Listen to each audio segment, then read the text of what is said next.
Well, Vanessa, it's great to connect today. And you wrote a book on a topic I'm very interested in. And so I look forward to our discussion today. Me too. Thanks so much for having me. So, as you think back on the work you've done on influence, what lessons would you most want to pass on to others? So I'd say after I've been doing studying influence for about 20 years now, which is kind of wild looking back at it. And I'd say the single most important thing that I look at when I kind of look back at this 20 years of studying influence really goes back to where I started in my very first year of studying it, and that is the underappreciated power of a simple ask. So I think the fact that we don't realize how powerful just asking someone for something, it really explains so much about influence, how we think about influence, how we overcomplicate influence and persuasion, why we hold back from trying to influence people, why it's so hard to ask for things, even why it's so hard to say no to things. And so I just think it really comes back to this sort of underappreciation of a simple ask. And so I'm always trying to give people the perspective that I got when I was a graduate student at Columbia. And I was working with a professor at the time, Frank Flynn. He was at the business school. And we were basically running a study where I was in charge of collecting data and going down to Penn Station in New York City and asking people to fill out a questionnaire. So we decided we didn't want to get, college students on campuses. We wanted a representative sample. And so we needed hundreds of participants, and I would kind of take the subway down to Penn Station, go up to people, ask them to fill out my survey. I'd be like, "Hey, will you fill out my questionnaire?" And wait for a response. And it was an absolutely horrible, horrible experience for me. It was completely, traumatizing in a way, just this like fear of approaching people and Mhm. asking for this thing. And I'm sure anybody who has like had to ask for something feels similarly. Like it's just this almost like panic. We hate doing it. And so I did this, day in and day out. I would ask people, like hundreds of people, to fill out my little survey. And then I brought all the data back up to Columbia, entered all the data. Frank and I analyzed it. And this all kind of started this moment where we were looking at the data and we realized the whole purpose behind the study, it didn't work out. So our hypothesis didn't, whatever we had hypothesized was going to happen, didn't actually happen. And as you know, that happens all the time in research, not everything works out. And so, I was like, normally I'd be like, okay, well, it didn't work. What do we do next? But this time it was like so painful, so devastating that the study didn't work. And I was going on and on about how awful collecting this data was to Frank. And as I'm talking about my experience of what this was like asking people for things, he's actually looking at objective data of my experience. So he's looking at how many people actually said yes to me. He's looking at the comments I had typed into the little spreadsheet about what people had said to me. And there was this moment where we realized that the description I was giving that came from my subjective experience, what was in my head, was totally different from reality, Mm. right? Like I experienced this horrible, terrifying situation full of rejection. And in fact, that was not the way it went. People were saying yes to me a lot. People were actually quite kind and nice. And so that kind of started our whole foray into looking at underestimating our influence and how things are so much scarier in our head than they actually are in reality. People are much more willing to do things for us. And that's kind of what I've been studying for the next 20 years.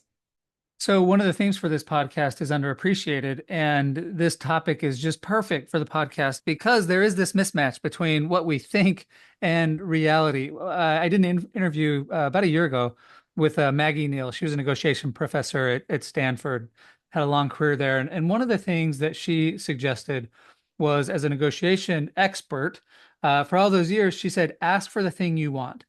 And it was like a simple idea. And I remember, so about, let's see, it's almost a year now. I had heard about a program in Italy that people in our department had done, but typically they did it when they had tenure or as part of their sabbatical or something like that. And so I thought, if I get tenure here, then that will be the first thing that I ask for.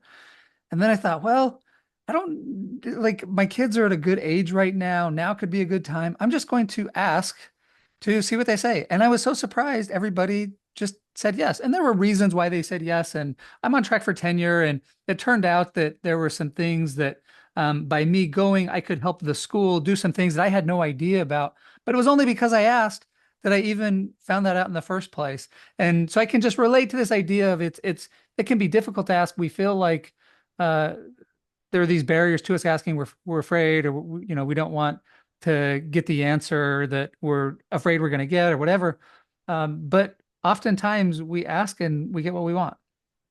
Yeah. And, a lot of the times people's takeaway just ends there. It's kind of like, okay, just ask more, just Yeah. go for it. There's no harm in asking. And I think that that is a good takeaway in a lot of situations. But I will say in my follow-up research, where I've realized that in many cases, the reason that we do get things we ask for is because it's really hard to say no. And if you kind of flip the script and imagine being asked for something and how hard it can be for us to say no to things, right? That has kind of changed my perspective on the takeaway I kind of get from all this. So what I like to sort of propose to people is to sort of add on to Maggie's idea of ask for what you want, assume that you're going to get a yes. So Interesting. I think we often go into things thinking that we're going to get a no, and we have to get past that no. But from my research, I'd say assume you're going to get a yes if you ask for something. Assuming that, what would you ask for? Right? Because we often negotiate with ourselves before we Yeah. ask someone else for something. So, like, you're assuming you're going to get a yes. So, what are you going to ask for? But also, ask yourself if you really should be asking for this thing. So, Yeah. sometimes, like, I'll just, like, I bet they don't want to do this, but I'll just ask. I'll just go for it. It's like if you assume, actually, they probably will feel obligated to say yes. People do often feel obligated to say yes. Do you still want to ask for that thing? So starting from a place of like, they're going to say yes tells you like, so I'm going to ask for the thing I really want, but I'm also going to make sure I'm not asking for something I kind of shouldn't be, something that's going to put them in a difficult situation. Such great context around this important idea. One of my first jobs in college was at a sales company, and they were trying to help us get comfortable, kind of negotiate everything. And so they would tell us, like when you go to the grocery store, negotiate, or when you go to the drive-in, negotiate. And so what I found pretty quickly was how often people will just say yes.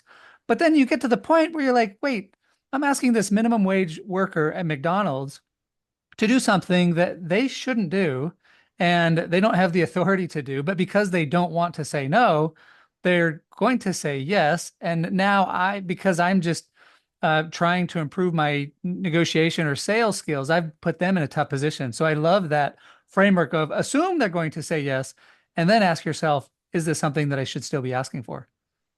Yeah, absolutely. And so we have some work on, how to ask for things to get a yes. So, if I were to give sort of a few pieces of advice regarding how to get a yes, first of all, just ask, because lots of times we assume we'll get a no, so we don't ask. So, like, asking is always going to get you to the yes other than not asking. Actually ask, like make a direct request. Don't beat around the bush and hint because people forget. They're kind of like, oh, it'd be great if you did this instead of just, will you do this? And asking in person. So a lot of our studies show that it really is about this face-to-face situation that's really it gets people's empathy, but also makes it hard for them to say no. So It there's is like really kind of hard to say no when somebody's asking you to your face. absolutely.